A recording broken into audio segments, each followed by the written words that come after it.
Hi everyone, and welcome to our webinar today on conversion rate optimization.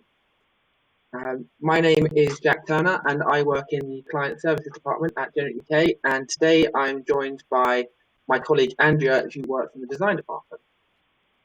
So a little bit about Generate UK before we get started. So we were founded in 2008 and we are made up of a team of 25 marketing professionals ranging from different services from design to development to support and digital marketing, which makes us a full service marketing agency. We are accredited Google partners and we also hold accreditations with various marketing bodies such as the Chartered Institute of Marketing. And we were very proud to finish 25th in the Wirehive 100 League table in 2019. We're also the first and only UK agency to be awarded the Customer Service Excellence Accreditation, which is something that we're all very proud of at Generate UK because customer service sits at the heart of everything we do as an agency. So today we're going to be looking at the state of website engagement in 2020, the importance of focusing on the user, how to design a great user experience, and steps you can take to improve your conversion rates. If anyone has any questions or there's anything they're unsure about during the webinar, there will be time for questions at the end, so please use the Q&A tab on the left of your screen to ask any questions, and we'll get back to you later on with that. So what is conversion rate optimization? Well, it's the process of increasing the percentage of website visitors who take a desired action on your website. So that could be a purchase or a form fill or a newsletter sign up, something that has an outcome that is desirable to your business. It provides the opportunity to maximize your existing traffic rather than looking to invest in acquiring more. So a great example of this is on the right of the screen. So you see here that business on the right gets 10,000 monthly visitors with a total monthly revenue of £30,000. That's achieved by 300 orders on average. So this gives them a conversion rate of 3%. But say it costs them £1 per click to get a visitor. So that gives them a monthly outlay of about £10,000 to achieve £30,000. However, they wanted to make their revenues higher and get more money in, and say get to 40,000, well then they'd have to increase their traffic on the current conversion rate by 50%, which is an external outlay of another £5,000 on top of their current spend.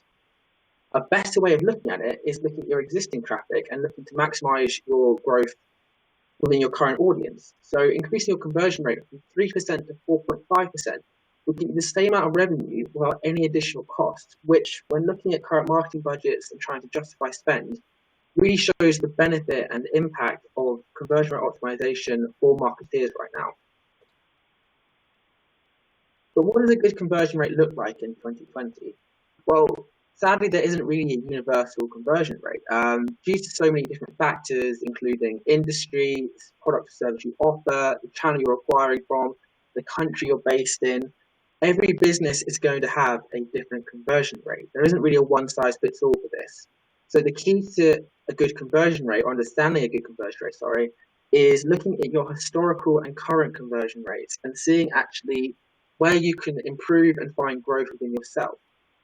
It's good to look at maybe some industry benchmarks, but always take it with a pinch of salt because every business is really going to be offering a different message and a different service or product, which might impact their conversion rates in a different way to yours. So always look at yourself first before looking at others' conversion rates.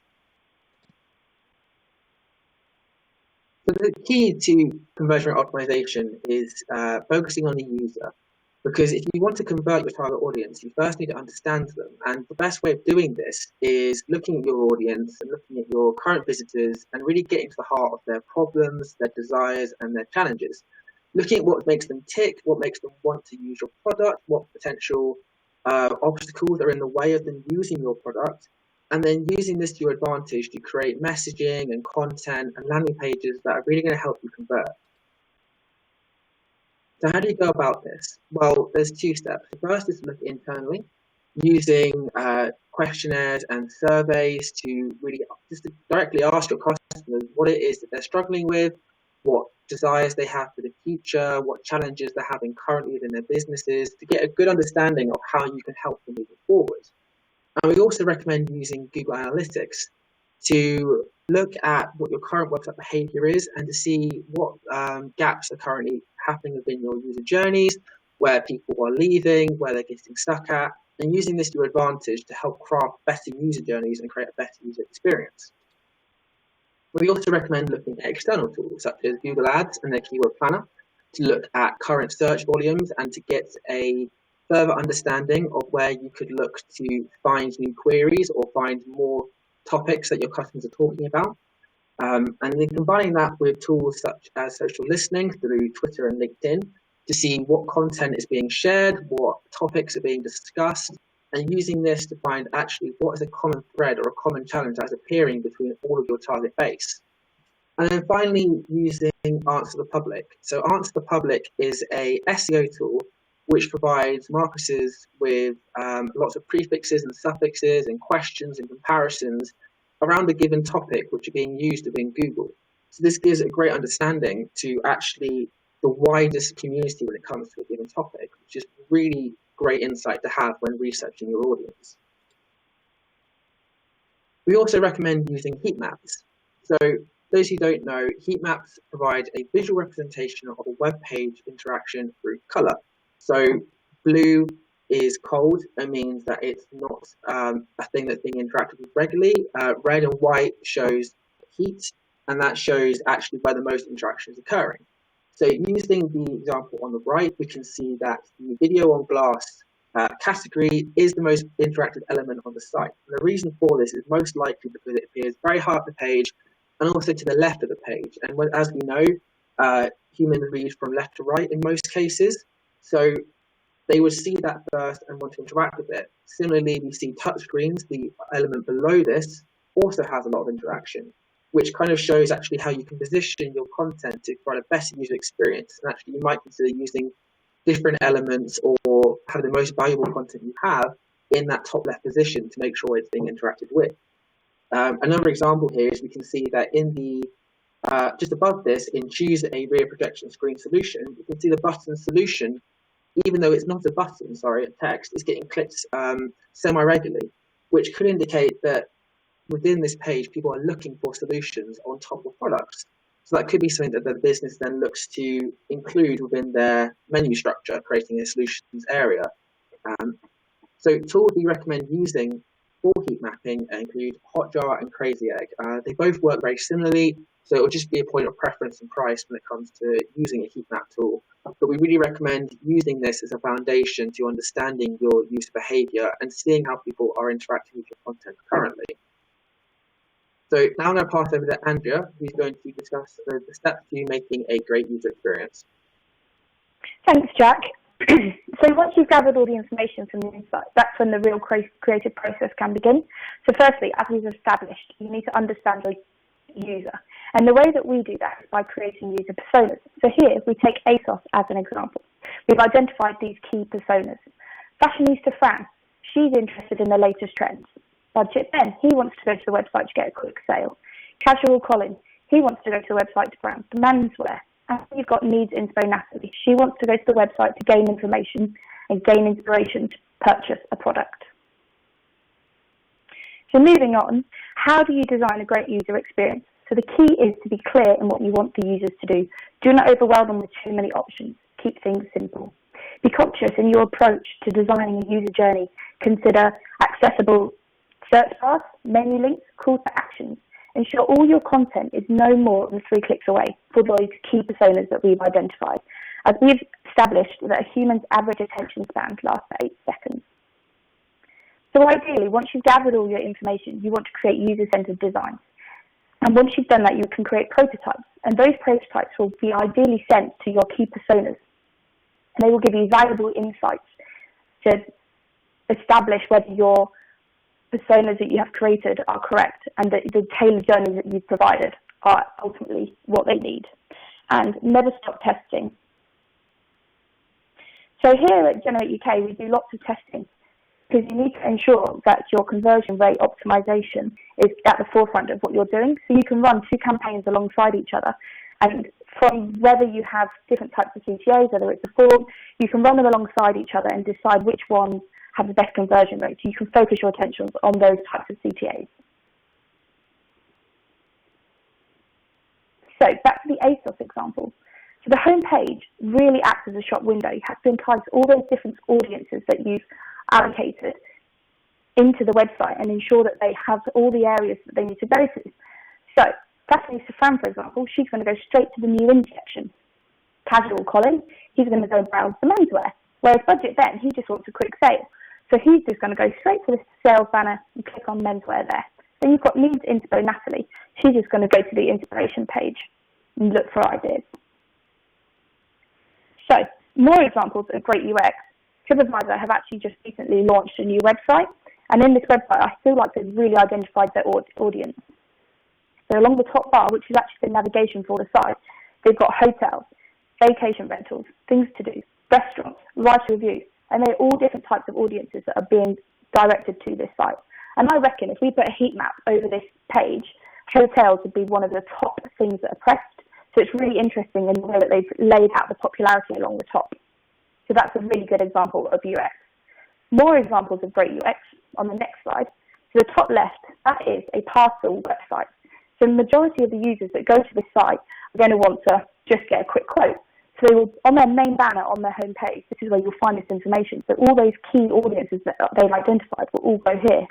There might be a few, if there's a complaint or something else, they might go to the head nav. So also, once you have filled in this information, they'll have already gained information from the site straight from that first click, which is really key. The next one down is for cancer research. So the majority of users that go to cancer research will want to donate. So again, on that home banner, they have put donate button. So you can choose and interact with it whether you want to pay 20, 50 or £100, or even write your own amount. And the donate button is there and clear for all users. Another way that you can entice your audience to engage is by having strong, bold messaging, which is the example below. And then again, this is found on the home banner. You just insert your email address and then you've already captured that data. So these are all very standard ways in which we aim to receive good conversion rate optimization. Moving into the 2020, a new feature that we're seeing more and more is gamification. So this example on the right is again for a clothing line, so it's something ASOS maybe might want to consider, but these guys are already doing it. So there's a great video that I just want to run through with you. So what they do is they click on the Start Your Style quiz, and the quiz will engage the user and get them to interact with it. So have questions such as, how do you feel about shopping? Interaction. How much time and effort do you put into getting the right look? And all of these questions are gaining information about the user and engaging them onto the website. So they have the overview at the end, and then the ultimate CTA is to put in your information, your email address, and get someone to get in touch. So that's a great conversion. The example at the bottom is to show you that you don't actually have to stick with a typical CTA. It doesn't have to be a button with the text over the top.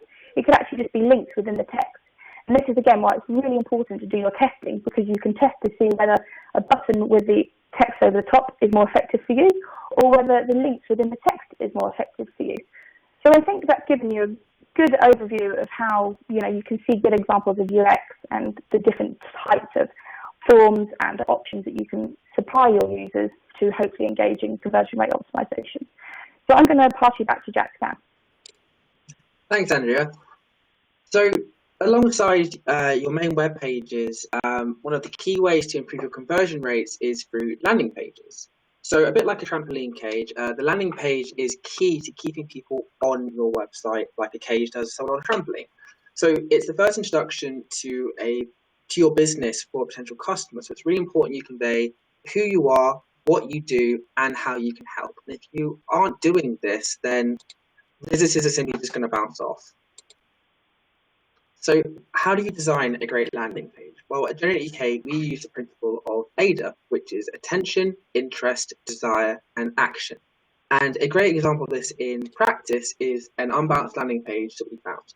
So the main headline, which is the first thing you see and the biggest element on the page in terms of visual hierarchy, is get more conversions with unbalanced landing pages. So what this does is it really succinctly hits all four parts of AIDA in one hit. So with get more conversions, you're providing attention, interest, and desire. And then through action, you are getting with unbounced landing pages. It's very succinctly telling them who you are, what you do, and how you can help. This is then followed up with some persona-based research where Unbalanced have really clearly considered what journeys a visitor might take based on this message. So we have the button below for Show Me More, followed by buttons in the top right for Preview the Builder and Start Your Free Trial, which is really great to see because it shows they've really considered what their audience might want to do next and shows they've been working on those initial personas. So the key to a great landing page is simplicity and clarity, a bit like Andrea mentioned previously, because you want to make sure that people can really understand what it is you're trying to communicate and they can quickly arrive, see what they need to see, and then make the next step. Because the visitor attention rates are so low nowadays that you just need to make sure that you're grasping that attention as quick as you can. There's some more marketing tricks to improve your landing pages. It's really key that you don't overload the user with actions. We find that 3 calls to action or 3 different messages is probably as much as you want to do within a page, because if you're giving so many different choices, then people just aren't going to do any of them. It becomes an overload. So it's always good to have one primary action and then maybe support this with 1 or 2 more. So you might have a get in touch button followed by a brochure download and a view a case study option maybe. There's a great example here from Video Fruit, who have 3 links to potentially supporting documents in their top navigation, followed by a big green call to action button that says start your email list. So this is a great way of making sure that people see the visual hierarchy of what they need to do next. The next key is getting your headline right, because as we mentioned previously, you want to make sure you're conveying who you are, what you do, and how you can help. And the headline is the best way to achieve this. So Video Fruit have gone with want random people on the internet to buy stuff from you, which is quite a fun, inventive way of telling people that Video Fruit help them get more sales on the internet. So this is a great way of communicating your benefit in a way that isn't just stating, we help you make more sales. But always try and be benefit-led when you are creating headlines, because it's a really great way of immediately capturing that attention and letting people know exactly what they're going to get from your service. We also recommend using social proof, such as testimonials, client logos, case studies, because what this does is it creates an immediate trust with your brand, which in most cases is very difficult to achieve without it. Because visitors, before they are going to engage and potentially inquire of your brand, they need to trust that you can deliver the service you're offering. And the best way to do this is through client logos, because it's letting people know that others are willing to advocate for you and have used your service previously. It's also really important to ensure that you're targeting the right audience with your content, because one of the key issues we find when we start working with clients at the initial stages is that they're sending all of their traffic to 1 or 2 pages, and actually that's not a good approach, because it means that you're going to be sending loads of different personas to just one message, and that one message may not resonate with half of those people. So it's really important to identify what audiences you have and then create specific landing pages that are tailored towards those audiences to improve your conversion rates. On the same topic, getting your messaging right is really key to this. So you need to ensure that the messages that you are providing to your users is going to engage with them and be relevant. So it should be consistent across your channels, and it should be simple to convey and understand. So an example of this in practice is between these 2 adverts and 2 landing pages, both offering website design or development. So the first one leads with the headline, £199 custom website designer, which is a really enticing offer. So, but when you click on the ad, you arrive on a landing page which just says right place, right tech skills, which is in no way relevant to the ad that I clicked on. I wanted to see a £199 website design offer, but I'm not being presented with that. I'm seeing a completely different message, which is more likely going to lead me to bounce and not convert. The option on the right is a much better way of running a consistent message that's going to engage your audience. So make an amazing website today, fast and 100% secure. And then when I land on the page, I see create your own website for free, which immediately builds that resonance between the amazing website we're going to make and the headline, which is brilliant. This is then followed up with, you can create an amazing website with OneNote in just minutes. Join our 40 million users and build one yourself. Which again goes back to that headline of making an amazing website, which is a brilliant way of using that messaging and being consistent across all of your channels. So once you've considered your user personas, you've started to craft some potential journeys, and you've essentially made a landing page, the next step is to look at analysing page performance. So a challenge that we encounter quite a lot in the UK is the battle between vanity metrics, so looking at traffic, against insight-led metrics such as page views, average session durations, bounce rates, conversion rates. And we find that by looking at insight, we see more rewards because we're not just focusing on that initial traffic, we're seeing actually what that traffic is doing when they land on the website. So a good example of this could be that your checkout page might be 4 clicks to get to. However, the average page per session on your website is only 3 clicks, which is quite a good indication immediately based on your sessions that people aren't getting to that conversion at the end of the tunnel, which is a lot more useful, a lot more insightful than just saying our sessions went up by 10% this month. So always take the time to look at the insight-led metrics, such as page views and time spent on a website, above your initial sessions, because it will give you a much better understanding of your current engagement. So what metrics should you be looking to review? Well, the first we recommend looking at is your landing pages, because where people are arriving on your website will give you the best understanding of where they're engaging, because they might be leaving without doing any next steps. They could be getting to the About Us page and then dropping off. Looking at your landing page and their next journeys will give you a great understanding of what it is that needs to improve and what potential hurdles could be in the way of a great user experience. We next recommend looking at device type. So it could be that your website is completely optimized for desktop. However, you're getting quite a high percentage of mobile traffic, which is not receiving the same experience. So it could be worth investing in some more responsive layouts that could give you a better user experience and help improve those mobile engagement rates. And thirdly, it's important to look at time to see what time of day brings the highest number of conversions. So it could be that you're sending out a lot of your marketing communications in the morning, say 11 a.m., but the best time of day for conversions could be 11 p.m. with people buying your products or inquiring your services in the evening. So shifting your marketing communication pattern to one more consistent with your user engagement will just help to drive more conversions and bring a higher conversion rate as a whole. And finally, looking at your channel. So what channel brings the best conversion rate? And looking at maybe, it might be you do a lot of social advertising, but actually SEO is bringing the best engaged visitors. You might want to shift some of your focus and time from social advertising and into a content strategy to help drive more traffic from this area.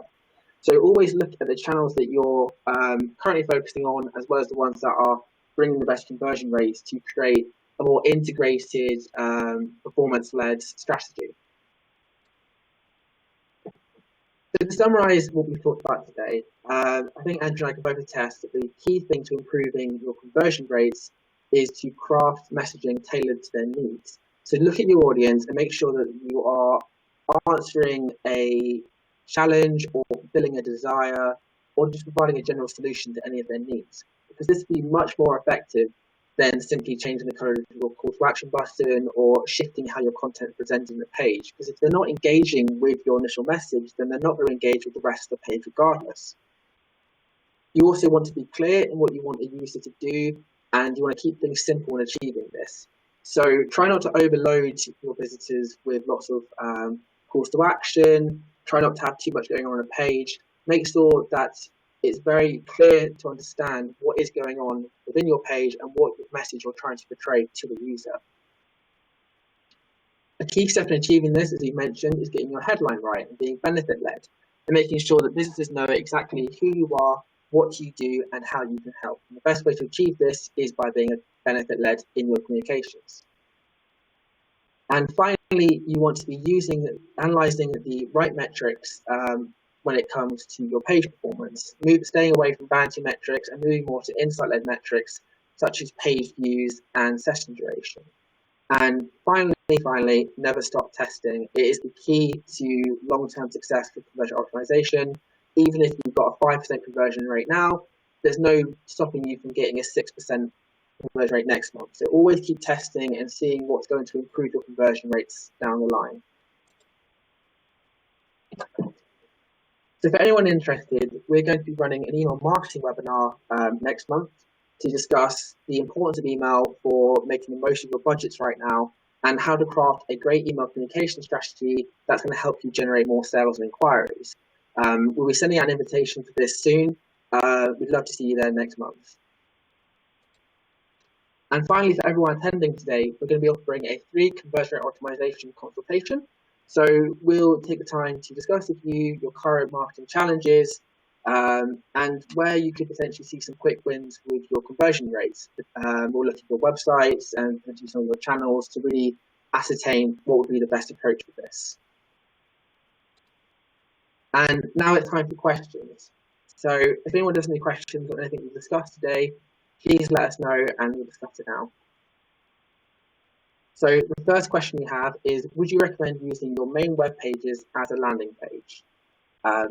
So from a marketing perspective, we wouldn't recommend doing this for your advertising campaigns particularly, because a main web page with its menu navigation and loads of different elements could be putting off visitors from taking the next step because they're overloaded by choice, whereas a more concise landing page will just provide a much better understanding of what it is you're trying to offer and what it is you're trying to get people to do.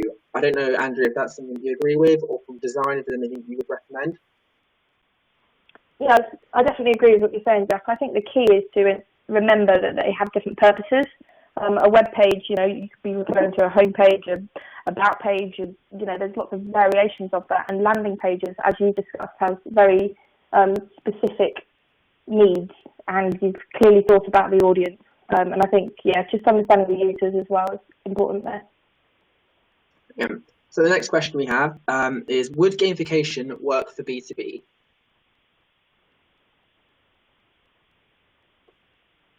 Andrea, what are your thoughts on that from B2B perspective? I think, again, I keep harping on about the user, but it does just come down to the user. You have to really understand who your audience are and whether you think they're going to engage with gamification and tailoring it to your needs. I think that's all I'd like to say on that at the minute, Jack, if you've got anything else. No, I completely agree. I think gamification can work very well in both senses, in both B2B and B2C. It will completely depend, I guess, on your brand tone and how you're trying to engage your audience. So I had a question here about the best colours for calls to action. From a marketing sense, we actually found a quite interesting study recently about the colours you can use to engage your audience. So a bit like a colour chart does with psychological effects, calls to action have the same approach. So actually, reds and oranges tend to be more effective in getting inquiries because it incites a bit more passion and attention as compared to, say, a blue or a purple, which is quite an interesting study. But if it doesn't match up to your brand colours, that's probably not going to be as effective. Andrea, what are your thoughts when it comes to designing a good call to action? Would you prefer to use brand colours, or would you focus more on the psychological aspects?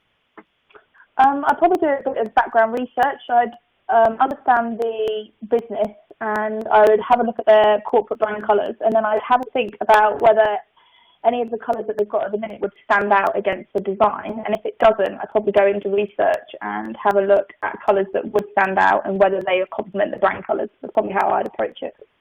Yeah, that's a good way of looking at it. Another question here, I guess probably better for me to answer, would be, what channels are best for increasing conversions? Well, that's probably going to, as we keep mentioning, depend on your user and your target audience. So a B2C brand that sells probably quite popular products might see more success in engaging the audience on social channels and building that community. Whereas a B2B organization might not have the same success because their nurture process is a bit longer. They might see more success through content and SEO and email marketing, being more long-form communication in that sense. So it will completely depend on the type of business you are and what it is that you're offering and who you're offering it to. So it's very difficult to answer that. So would there be, what would you recommend as a landing page platform, we've been asked? That completely depends, I guess, on what you are trying to do and how much budget you have. There are a lot of different landing page builders out there. So Unbounce, we've mentioned previously, is quite a good one, but it's a little bit expensive. You've got HubSpot if you wanted a full integrated platform for marketing automation alongside landing pages. Or potentially you want to design and build it yourself using something such as Webflow, which allows you to build or have your design put to life through a back-end infrastructure. So it will completely depend, I guess, on the budget you have. But I guess looking at tools such as Unbounce or maybe Lead Pages would be a good place to start with that. So Andrea, would you recommend using burger navs or traditional menus for a better user experience? Yeah, it kind of varies on project to project. It depends how many items there are in the list.